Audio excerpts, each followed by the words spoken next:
Bat হাতে আগ্রাসী হাসান ইসাখিল এবারের বিপিএলে খেলেছেন মাত্র এক ম্যাচ আর নিজের অভিষেক ম্যাচটাই রাঙিয়েছেন 92 রানের ঝড়ো এক ইনিংসে। গড়েছেন বাবা মোহাম্মদ নবীর সঙ্গে অনবদ্য এক জুটি, যা নজর কেড়েছিল পুরো বিশ্বের ক্রিকেট ফ্যানদের।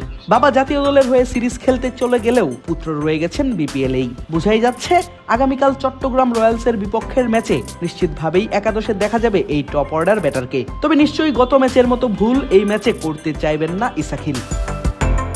প্রথমে সৌম্য সরকার এবং পরে বাবা মোহাম্মদ নবী দুজনের সঙ্গেই জুটি করে দারুণ এক ইনিংস খেলেছিলেন এই ব্যাটার। তবে 92 রানেই থমকে যায় ইনিংসটা। অল্পের জন্য মিস হয় বিপিএল এর অভিষেক ম্যাচেই তার সেঞ্চুরির সুযোগ। তবে সিলেটের মাঠের সেই আক্ষেপ এবার ঢাকায় মেটাতে চাইবেন সুযোগ পেলেই। ব্যাট হাতে নিচ্ছেন যেন সেই প্রস্তুতিটাই।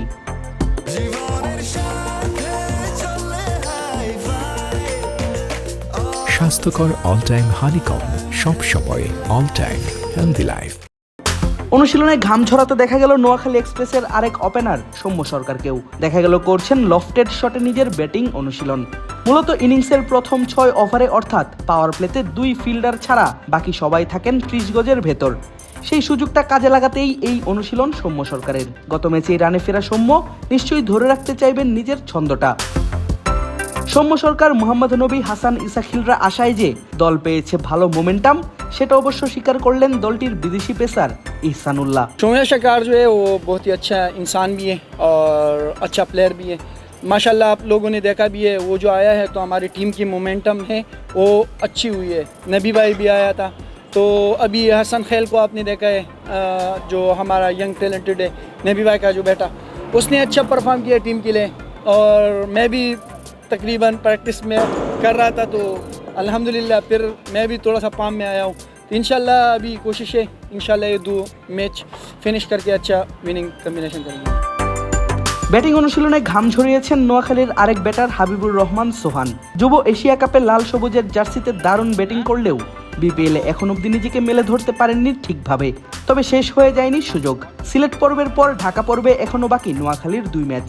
আর গুরুত্বপূর্ণ 2 ম্যাচে জিততে পারলে যে একটা সম্ভাবনা তৈরি হবে নোয়াখালীর প্লে অফে খেলার, সেটাও বলে গেলেন ইহসানুল্লাহ। माशाल्लाह बहुत अच्छा लग रहा है और आपको मैं पहले बार आया हूँ इधर, तो मुझे बहुत मज़ा आया है। और मैं यही कहना चाह रहा हूँ जो हमारे नवाकिली के जो फैंस हैं और जो हमारे सपोर्टर्स हैं, तो उनको मैं यही कह रहा हूँ अल्हम्दुलिल्लाह अभी हम 2 विन कर गए हैं, अभी 2 बाकी है। अगर वो अच्छे रन रेट से हम फिनिश करेंगे तो इंशाल्लाह हम क्वालिफाई कर सकते हैं। अगर रांगपुर ढाका वाला मैच जो है वो थोड़ा सा अगर ढाका वो जीतते हैं तो फिर हमारा चांस बनेगा इंशाल्लाह।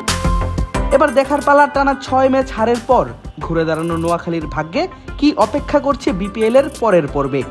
আগামীকাল 15 জানুয়ারি নোয়াখালী এক্সপ্রেস মুখোমুখি হবে চট্টগ্রাম রয়্যালসের। একদিন গ্যাপে 17 তারিখ তারা মাঠে নামবে রংপুর রাইডার্সের বিপক্ষে। টুর্নামেন্টে টিকে থাকতে হলে 2টি ম্যাচেই বড় ব্যবধানে জিততে হবে নোয়াখালীকে। আদিব আশরাফ, ক্রিক ফ্রেন্জি।